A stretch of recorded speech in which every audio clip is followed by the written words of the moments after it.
안녕하세요. 주거복지센터 운영 입문과정 주거복지 제도와 주거복지센터의 역사를 맡은 서울시 문평주거복지센터장 정상길입니다. 오늘 교육은 크게 세 가지 부분인데요. 주거복지 제도의 변화를 첫 번째 살펴볼 예정이고, 두 번째로 주거복지센터의 역사, 그다음에 세 번째 주거복지 공공전달체계, 이렇게 세 부분을 나눠서 진행하도록 하겠습니다. 자, 첫 번째 주거복지 제도의 변화는 주거복지 관련된 입법들에 어떻게 변화됐는지를 살펴볼 예정이고, 주거복지 관련 제도들의 변화도 살펴볼 예정입니다. 먼저 요약해서 말씀드리면 주거복지가 입법화되기 전에 관련 이전 법들은 주로 주택 관련된 법들이었습니다.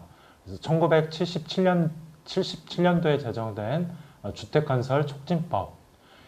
이 법은 1970년 주택 보급률이 우리나라가 74%로 주택 공급이 부족한 시기에 주택 건설을 촉진하기 위해서 주택 공급 방법이나 국민주택기금 융자나 공동주택처럼 말 그대로 주택 건설을 촉진하기 위해서 제정된 법이었습니다. 뒷부분에서 이 법의 내용과 배경들을 자세하게 살펴볼 예정입니다. 주택건설 촉진법으로 인해서 우리나라가 주택 건설이 2008년도에는 주택 보급률이 100%를 넘었었습니다. 이 주택 보급률이 넘어서면서 한편으로는 사회적 약자의 주거 질적 수준을 향상시키기 위해서 좀 더 발전된 법을 필요로 하는 시대적 상황이 있었습니다. 그래서 주택법이 2003년도에 제정이 돼서 기존의 주택 공급뿐만 아니라 기존에 공급된 주택들의 관리 유지, 그 다음에 주택 종합 10개년 계획으로 해서 주택 계획에 대한 체계적이고 장기적인 계획 수립들을 법으로 하게 되어 있고, 그 다음에 주거 약자를 위한 주거 실태 조사, 최저 주거 기준 등이 주택법을 통해서 마련되었습니다. 그래서 기존의 주택 건설 촉진법보다 주택법이 좀 더 사회적 약자의 주거 질적 수준 향상을 위한 주거복지의 가장 기초적인 최저 주거 기준 같은 개념들이 나오고 주거 실태 조사를 하도록 법에 명시가 돼서 주거복지가 기존의 주택 공급에서 좀 더 발전된 형태로 나오기 시작했습니다. 그리고 이어서 2010년대는 2012년도에 특히 장애인 쪽의 주거 문제 등이 대두되고 권리가 주장되기 시작해서 2012년에는 장애인 고령자 주거 약자에 관한 지원 법률이 제정되었습니다. 이 법도 배경을 뒤에서 살펴볼 텐데요. 특히 이제 임대주택이 공급되면서 장애인이나 고령자에 대한 주거 약자의 주택 안정 기준, 그리고 지금 이제 우리가 강의를 통해서 말씀드릴 주거복지센터에 좀 그 기초 선행 개념이 될 수 있는 주거지원센터 설치 등이 장애인 고령자 주거약자에 관한 지원 법률을 통해서 나옵니다.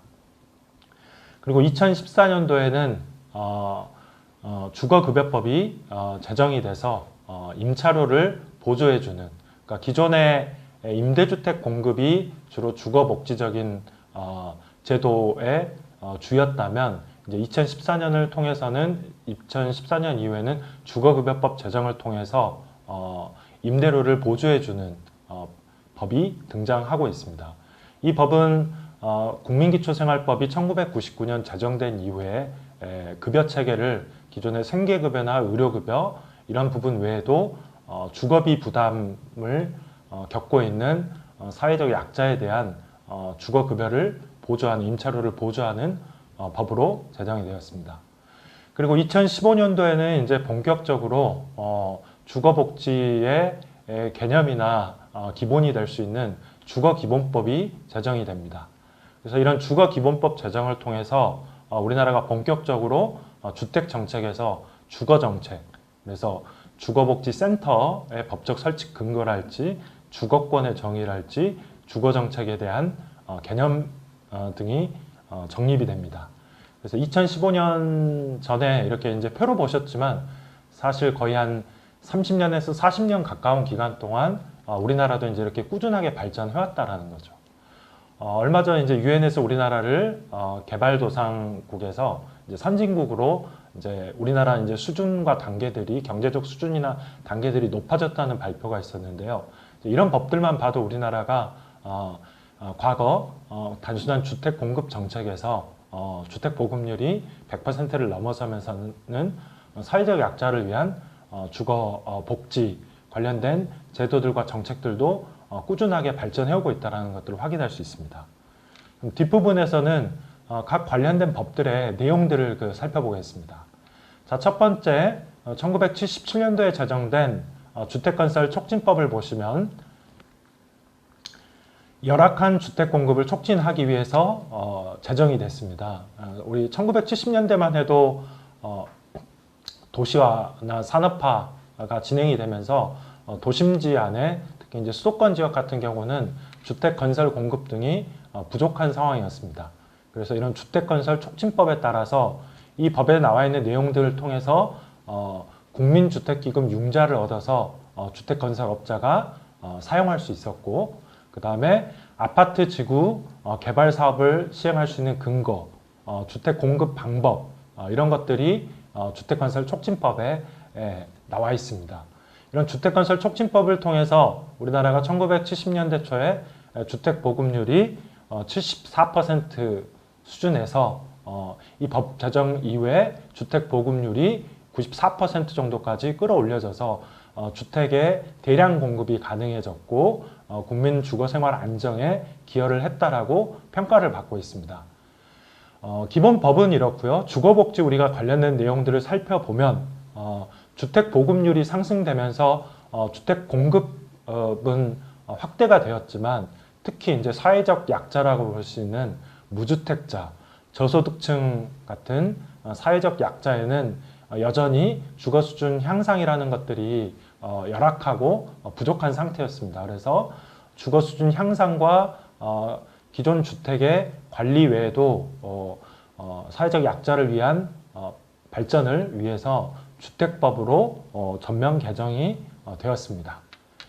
그렇게 해서 이제 등장한 2003년의 주택법을 보시면 이제 쾌적한 주거 생활에 필요한 주택의 건설 공급 관리와 이를 위한 자금 조달, 운영 등에 관한 사항을 정해 국민의 주거 안정과 주거 수준 향상에 기여한다. 그러니까 이제 기존 주택건설 촉진법이 주택 공급에 초점을 맞췄다면 그 이후에 등장한 2000년대 등장한 주택법은 주거 안정과 주거 수준 향상이라는 사회적 목표, 질적 목표들을 담고 있습니다. 이런 배경에는 주택건설 촉진법이 열악한 주택 보급률을 향상시키는 데는 기여했지만 주거 생활의 질적 수준을 높이는, 그러니까 양적 공급은 확대를 시켰지만 질적 수준을 높이는 데는 한계가 있다는 지적에 따라서 주택건설 촉진법을 개편해서 주택법을 제정했습니다. 이제 이 법의 주요 내용을 우리가 이제 모두 다 살펴볼 수 없지만 주요 내용들을 살펴보면 리모델링 조합 설립 등을 통한 주택의 리모델링 촉진이 가능하게 되었고요. 그 다음에 주거, 환경, 주거 복지 부분을 보강해서 10개년 주택 종합 계획이 수립되게 되어 있습니다. 그리고 최저 주거 기준 설정 등이 이 법을 통해서 이제 설정이 돼서 당시 참여정부 노무현 정부 때 제 기억에도 최저 주거 기준 설정이 되고 국토부에 주거복지 관련된 부서들이 생겨나기 시작했던 배경이 이 법들을 통해서 가능했습니다. 그 다음에 우리가 이제 주거 실태 조사란 것들을 여기 주거복지 쪽이나 우리 동주민센터에 계신 분들은 아마 정기적으로 이렇게 보시게 될 텐데 내용이나 결과들 보시게 될 텐데 이런 주거 실태 조사도 주택법을 통해서 이렇게 하게 되어 있습니다. 자, 이제 주요 내용들을 조금 더 살펴보면요. 주택법은 주택에 관한 기본법적 성격을 갖도록 제정이 되었습니다.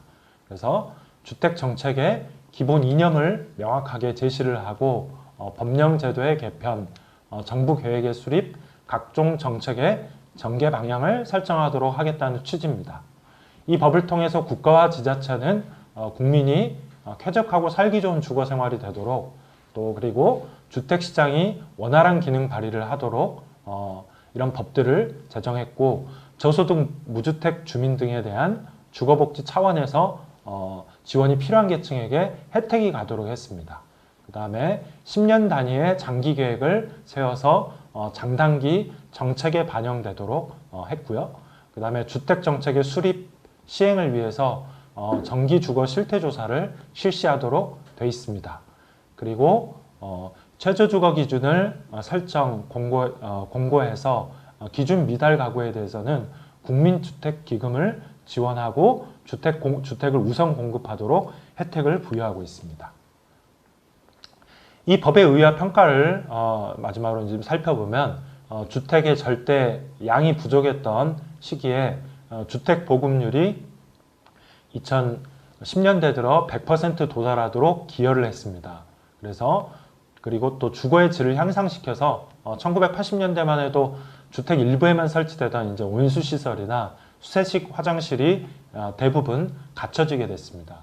하지만 이제 이 법을 통해서 주택 공급, 특히 이제 뭐 아파트나 빌라 이런 주택들이 공급은 많이 됐지만 주택 가격의 상승으로 주택 시장이 불안정해지고 양극화 현상이 나타나는 문제점이 발생하게 됐습니다. 그래서 이후에는 주거복지를 본격화하는, 그 다음에 주거급여 제정을 통해서 월세, 임대료를 보조하는 법들이, 후속 법들이 계속 나오게 됩니다.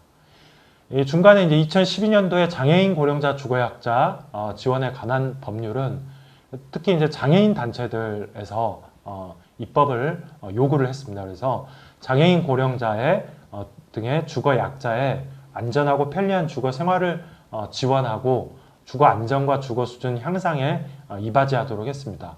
그래서 특히 여러분들이 이제 임대주택 공급 부분 보실 때, 요즘 이제 임대주택 공급할 때 특히 행복주택이나 이런 주택들 같은 경우는 65세 이상 고령자들이나 장애인들에 대해서는 또 별도 공급을 하도록 하는 것들이 이 법에 의해서 가능해졌다고 보실 수가 있겠습니다.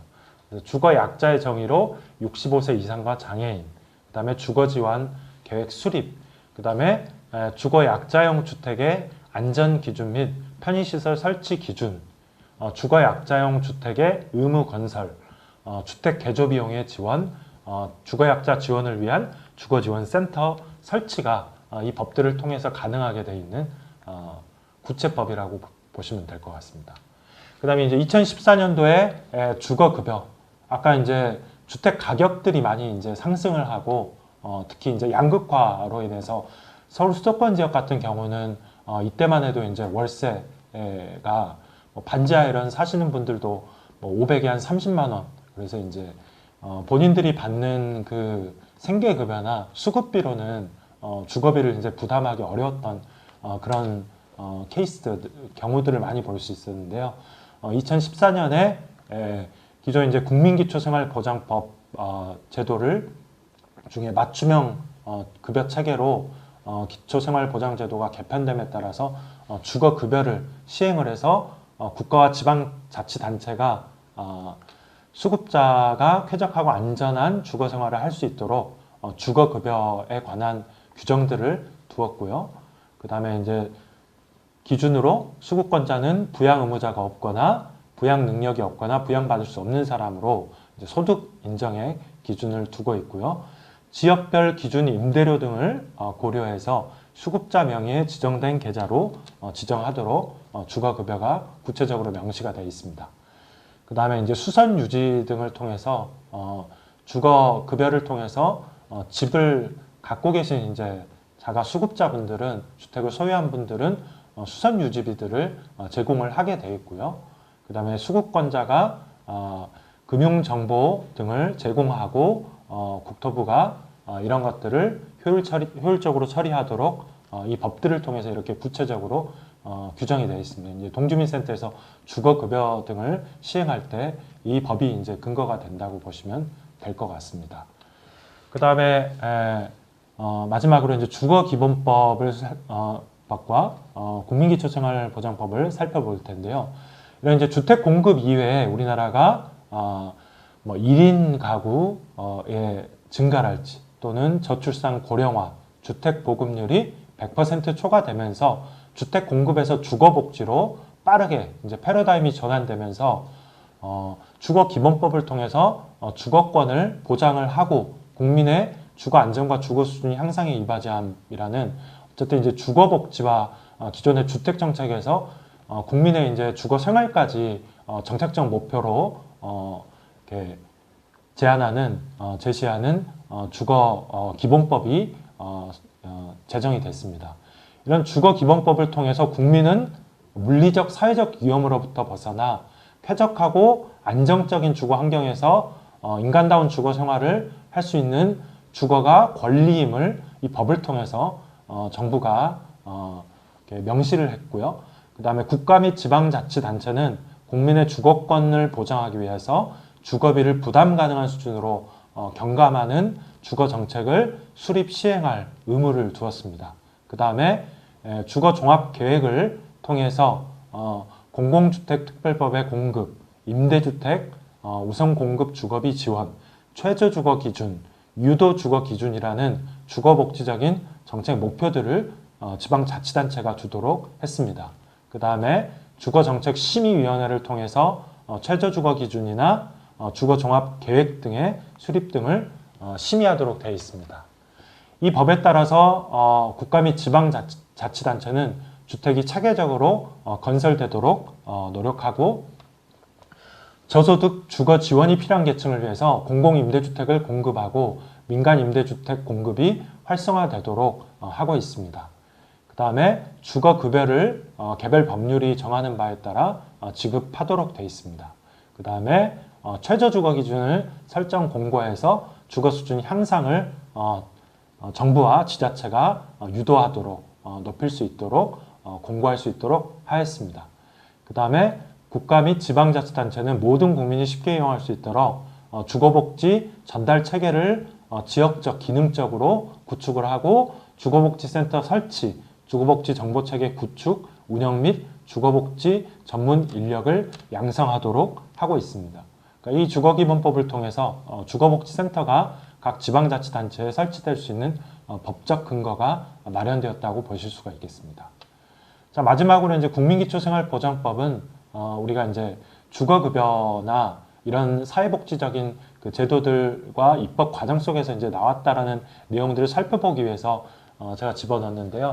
국민기초생활보장법은 우리나라가 이제 외환위기를 겪었던 1997년 이후에 뭐 서울역이나 각 그 지역 대도시역 등의 실업자와 빈곤층들, 홈리스 등이 많이 발생했습니다. 그래서 이 법이 1999년 9월 김대중 정부 때 제정이 돼서 기존 생활보호법이 폐지가 되고 국가와 지방자치단체의 책임으로 생활유지 능력이 없는 분들에게 급여 등을 제공하기 위해서 이 법이 마련되어 있습니다. 이 법의 내용은 급여의 기본 원칙, 그 다음에 수급이라고 하는 부분들이 권리임을 이제 표시하는 수급권자의 범위, 최저생계비의 결정 등을 규정을 하고 있습니다. 이 법에 의해서 생계급여, 주거급여, 의료급여, 교육급여, 해상급여, 장제급여, 자활급여 등을 지원을 하게 되어 있습니다.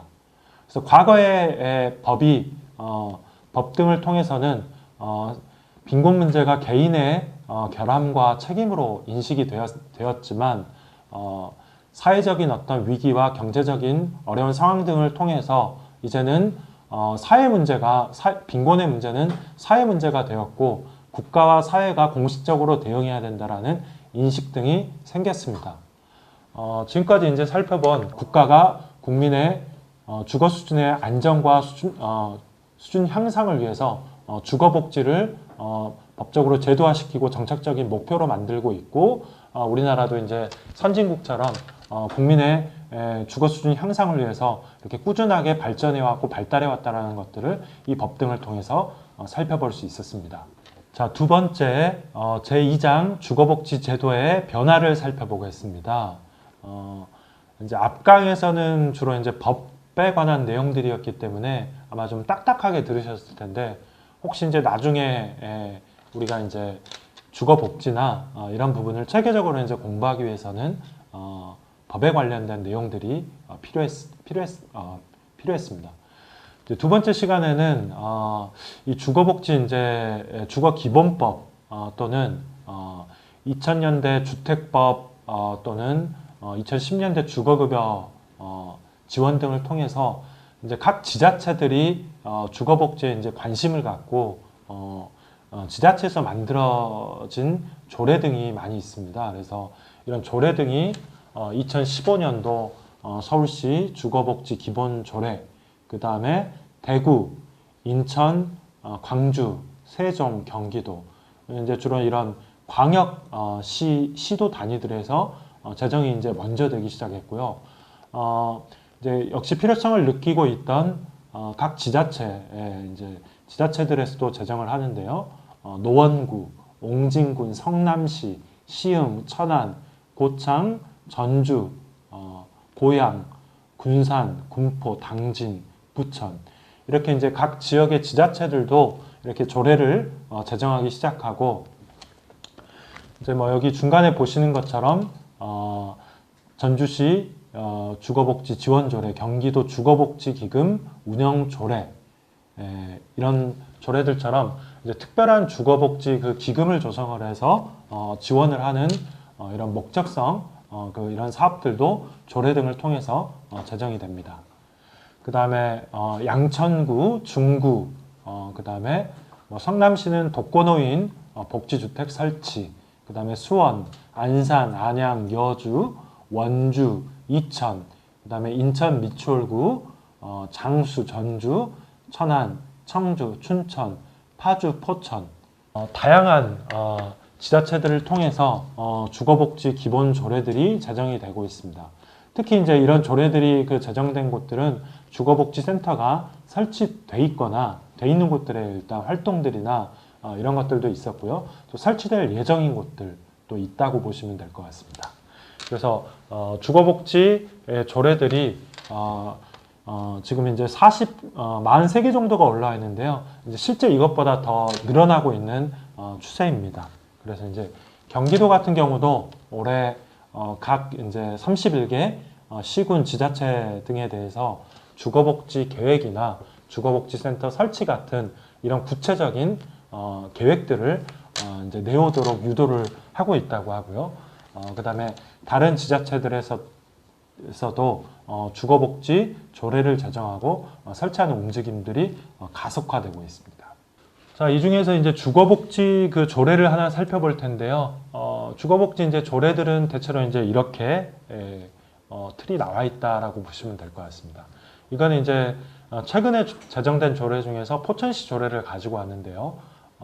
아까 이제 주택법에서도 각 주거 정책을 심의할 수 있는 위원회를 두도록 돼 있는데 이런 주거복지 관련된 위원회들을 두도록 해서 주거복지위원회를 시장이 설치를 해서 주거복지 지원 계획, 그 다음에 주거복지센터의 설치 운영 위탁관리 평가 등, 그 다음에 주거복지 정책에 관해서 기타 필요하다라고 하는 인정사항들을 주거복지위원회 등을 설치를 해서 이렇게 이제 전반적으로 평가하고 발전시키도록 하고 있습니다.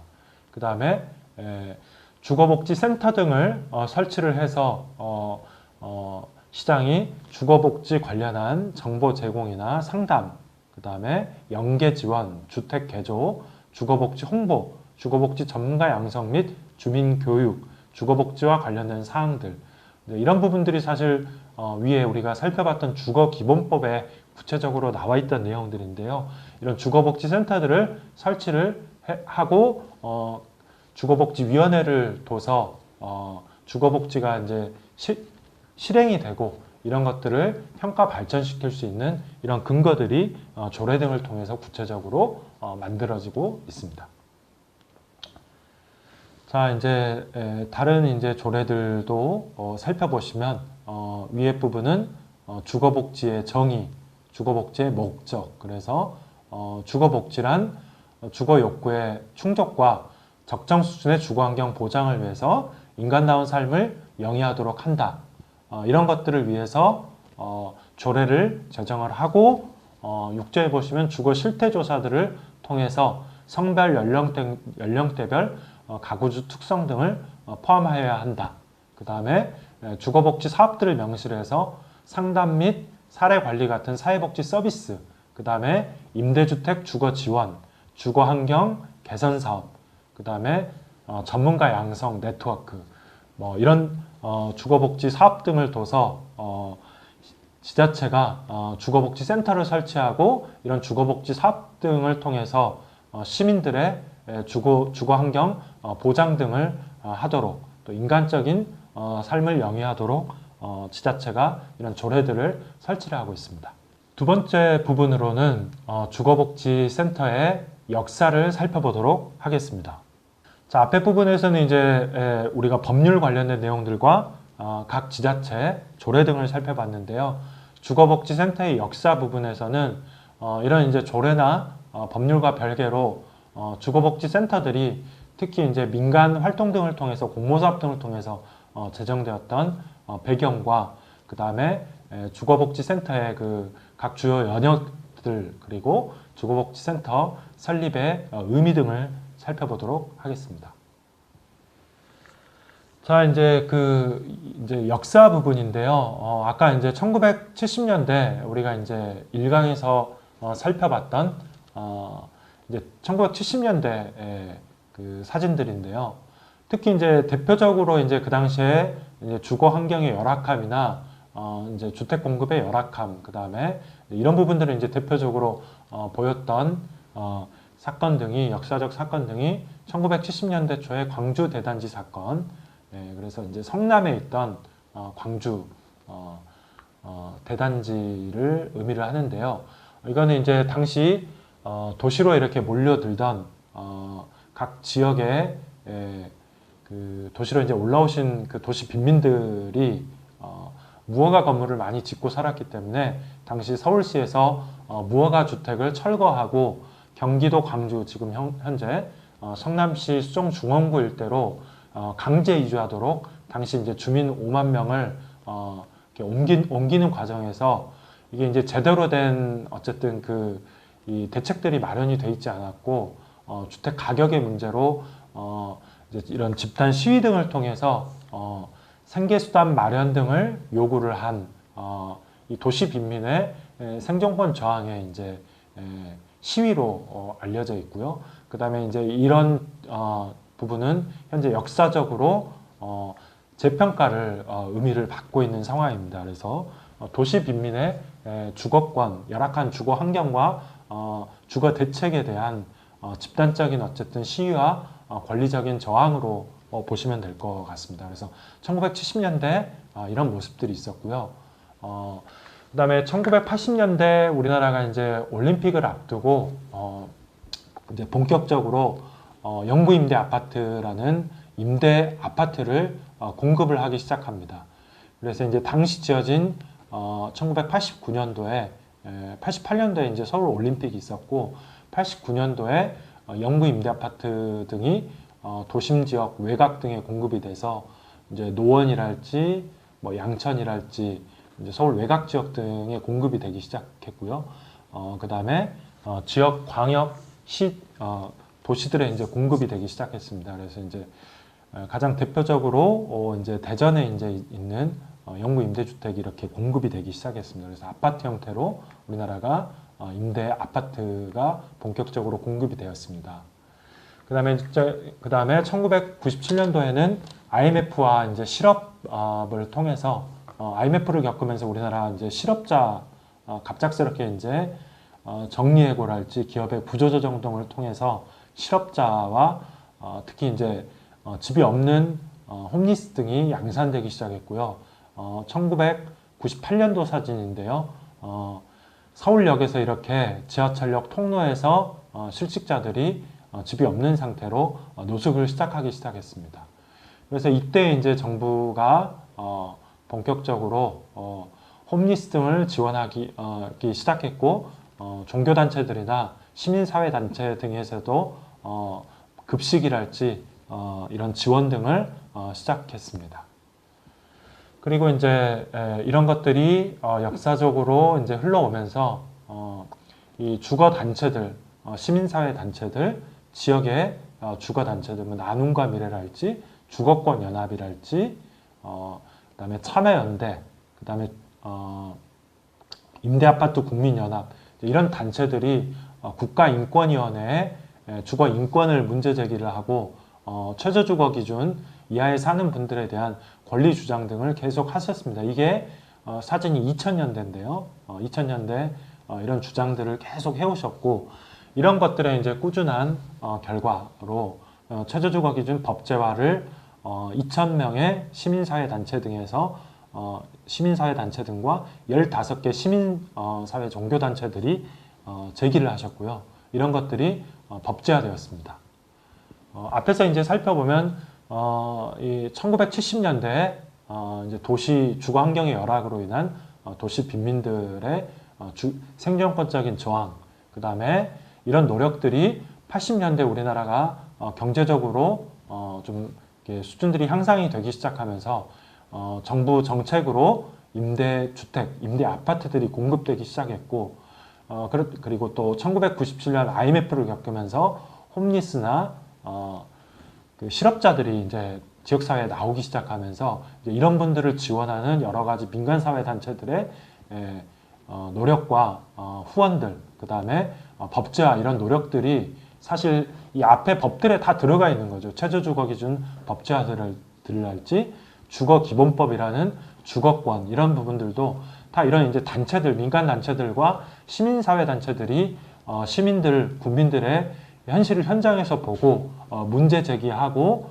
이런 분들의 노력, 이제 권리와 저항들을 대변해 왔던 이런 20, 30년간의 노력들이 있었습니다.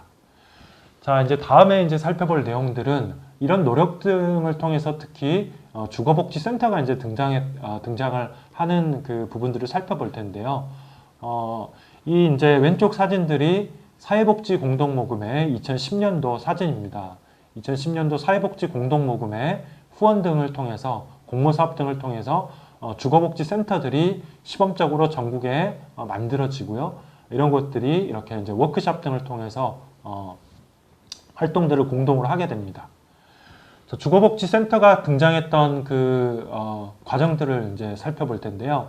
특히 이제 2000년도에는 주거복지센터에 앞서서 아까 이제 실업자들과 홈리스들을 지원하기 위한 대통령령으로 전국의 쪽방을 상담소 등이 서울에 5개, 인천, 대전, 대구, 부산 2개 이렇게 해서 전국에 10개소가 이렇게 설치가 됩니다. 그래서 홈리스 등을 지원하는 기관이라고 보시면 될 것 같고요. 그 다음에 2003년도에 주택법에 아까 시민사회, 종교계, 주거단체 등의 들의 요구, 그 다음에 참여정부의 등장, 그 다음에 IMF 이후에 1인당 국민소득이 1만 불 수준으로 회복돼서 우리나라가 경제 상황이 호전되고 주택 보급률이 100%를 넘어서면서 주택의 절대 부족 문제가 이제 과거에 비해서 해결되면서 이런 부분들이 이제 당시 참여연대 논평으로 나왔는데요. 이런 것들을 통해서 최저주거 기준이 법제화되고 당시 건설교통부 안에 주거복지과가 2003년 7월 26일 날 신설이 됩니다.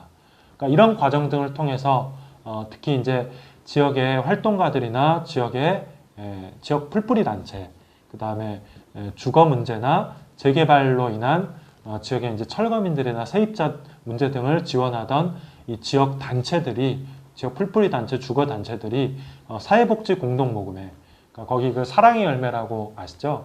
그 빨간색 그 열매 그 12월 달에 계속 이렇게 우리나라 사회복지 공동모금회를 통해서 이 모금된 것들을 가지고 2007년도에 지역사회 주거환경 개선 시범사업 등을 6개 센터가 시작을 합니다. 그래서 주거복지센터라는 이름으로 부천, 성동, 전주, 성북, 강북, 대구 이렇게 해서 서울과 경기도, 그 다음에 전북, 대구 이렇게 6개가 시작이 되고요. 이 사업들의 성과로 이렇게 2010년도에는 사회복지 공동모금의 테마기획 사업으로 주거취약계층 주거지원 사업 3개년 사업으로 10개 주거복지센터가 확대되어서 활동을 하게 됩니다. 그래서 9개 지역센터를 지원하는 중앙 주거복지센터가 있었고요. 강북, 성북, 성동, 양천, 서울지역, 그 다음에 인천, 원주, 전북, 대구, 김해처럼 전국 광역 시도 단위 등의 조금 더 확대된 범위로 이렇게 사업 등이 시작됩니다. 뭐 이제 복지 사업 해보시는 분들은 아시겠지만 사실 사회복지 공동모금의 이 공모 사업들 중에 이렇게 이제 뭐 5년 넘게 이렇게 장기간 사실 이렇게 지원되는 사업 등이 아마 주거복지센터 사업이 그 중에 아마 훌륭한 성과 중에 하나로 꼽힐 텐데요. 이런 단기적인 어떤 사업들이 아니라 주거가 어려운 분들, 최저 주거 기준에 사시는 분들, 이런 주거 취약계층들 이런 분들을 이제 지원하는 이런 5년여에 걸친 사업들이 이렇게 민간 주거복지센터 활동가 등의 노력 등과 헌신 등에 의해서 이렇게 5년간 이어져 오게 되고요.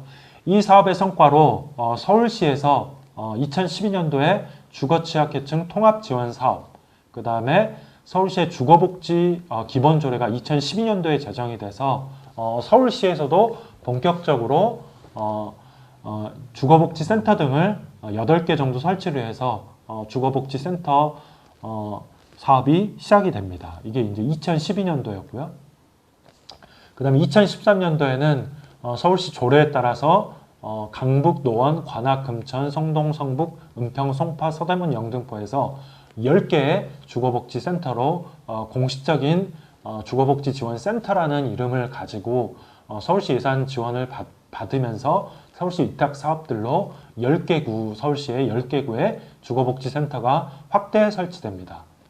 그 다음에 이제 2015년도에는 주거기본법이 제정이 되면서 주거복지센터가 설치될 수 있는 법적 근거가 이렇게 마련이 됐고요. 2018년도에는 25개 전 구에 주거복지센터가 설치가 됩니다. 그래서 9개는 SH 서울주택도시공사가 수탁을 받아서 운영을 하고 있고요. 16개의 비영리 주거복지 민간법인이 운영을 하고 있습니다. 그리고 이런 25개 센터를 지원하는 중앙센터가 SH 서울주택도시공사가 위탁을 받아서 25개 센터를 지원하는 역할들을 하고 있습니다. 그리고 제가 이제 다 담지는 않았지만 그 사이에 이제 대구랄지 경기도랄지 각 지역 그 지자체나 광역 단위에도 주거복지센터가 지자체에 설치가 됩니다. 그리고 이제 특히 시흥이나 원주처럼 사실 자체적으로 이제 정부나 지자체 운영을 받지 못하지만 지역에서 주거복지 그 취약계층을 상담하고 지원해왔던 이런 훌륭한 센터들이 계셨습니다. 그래서 2020년도에는 현재 광역 7개, 기초 32개, 그 다음에 자체 운영을 하는 센터들이 이렇게 총 44개 센터들이 설치돼서 운영이 되고 있습니다. 그래서 서울, 경기, 부산, 대구, 제주 이렇게 해서 광역에 7개가 설치되어서 운영 중이고요. 그 다음에 기초 32개, 서울 25개, 수원, 청주, 천안, 전주, 부천, 여주, 대구 달서구 등이 또 지자체의 운영을 받아서 지원이 되고 있고 자체로 운영되고 있는 원주, 시흥, 전북, 인천 등이 있습니다. 또 이제 최근에 아마 인천 미추홀 같은 데는 인천 미추홀구의 지원을 받아서 지자체 지원을 받아서 운영이 되고 있고요. 또 최근에 이제 국토부 발표 등을 통해서 고양이나 여주 이런 데처럼 주거복지센터 등이 지자체 지원을 받아서 확대 설치 운영되고 있습니다. 그리고 국토부 비주택 거주자 주거 상향 이주 정착 지원 사업 등을 통해서 주거복지센터나 지역에 있는 공사들, 그 다음에 주거복지재단, 그 다음에 대전 쪽방상담소 햇살보금자리처럼 홈리스 노숙인 지원 기관들도 국토부와 함께 비주택 거주자 주거 상향 이주 정착 지원 사업 등을 통해서 비주택, 고시원이나 쪽방, 반지하 쪽에 거주하시는 이런 분들을 이주 지원시키는 사업 등을 하고 있습니다. 자, 마지막으로 주거복지 주요 공공 전달 체계를 마지막으로 살펴보도록 하겠습니다. 자, 앞에서 이렇게 살펴봤던 것처럼 이제 주거복지 센터들이 이제 민간에서 사회복지 공동모금의 활동 등을 통해서 이렇게 확대 발전해서 각 전국 지자체, 광역 시도 단위의 공식적인 어떤 설치로 역사적으로 이렇게 흘러왔던 현황이고요. 이런 센터들의 활동 등을 통해서 특히 이제 주거 취약계층, 그래서 특히 이제 우리나라가 임대주택 같은 데도 입주하려고 하는 분들은 숫자가 상당히 많으신데, 그런 관련된 정보들을 직접 이렇게 집 문제들이 상당히 어렵기 때문에 주택 정보들부터 입주 신청까지 상당히 이제 복잡하고 사실 어렵습니다. 그래서 특히 이제 임대주택을 공급하는 조직들이 국토부도 있고요. 그 다음에 SH나 LH처럼 각 지역 정부나 지자체에서 만든 공사들도 있고요. 또 민간에서 어쨌든 그 운영하고 있는 사회주택들부터 해서 다양한 주체들이 공급하는 임대주택들. 그 다음에 이제 다른 강의를 통해서 살펴보시겠지만 정부가 바뀔 때마다 임대주택들이 뭐 영구임대주택, 국민임대주택, 매입임대, 전세임대, 행복주택 이렇게 이제 공급하는 유형들이 다 임대주택 명칭들이 다 다르기 때문에 임대주택을 이제 들어가려고 하는 일반 시민들 입장에서는 정보도 어렵고 도움을 받기도 어렵고 이렇게 하는데 주거복지센터들을 통해서 특히 이런 분들이 좀 더 자세한 맞춤형 상담들을 받으시면서 임대주택에 들어가거나 접근할 수 있는 이런 경로들이나 상담 받을 수 있는 것들이 확보가 되었고요. 특히 이제 고시원에 사시는 분들, 뭐 쪽방에 사시는 분들, 찜질방에 사시는 분들, 또는 이제 보증금이 없어서 여관이나 이런 데 사시는 분들도 많이 계시는데요. 이런 분들이 주거복지센터랑 연결이 되면서 비주택에 이제 사셨던 분들이 많이 들어가실 수 있고, 또한 이제 이런 것들은 민간 주거복지센터뿐만 아니라 SH공사도 열심히 하고 계시고 많은 성과들을 내고 계십니다. 그래서 SH공사나 지역에 있는 공사, 특히 이제 홈리스 관련된 기관들도 참여를 하면서 주거복지센터가 다양한 주체들, 민간 주체들과 공공주체들, 공기업 주체들이 참여하면서 여러 가지 이제 시너지로 많은 발전들이나 확대들이 될 수 있을 것 같고요. 앞에서 이제 살펴본 주거복지센터 외에도 우리나라에는 이런 주거복지 활동들과 상담들, 그 다음에 자원 연계, 사회복지 자원 연계, 법률 지원 연계 등을 하고 있는 기관들이 많이 있습니다. 대표적인 기관들은 LH 마이홈 센터가 전국적으로 활동 중인데요.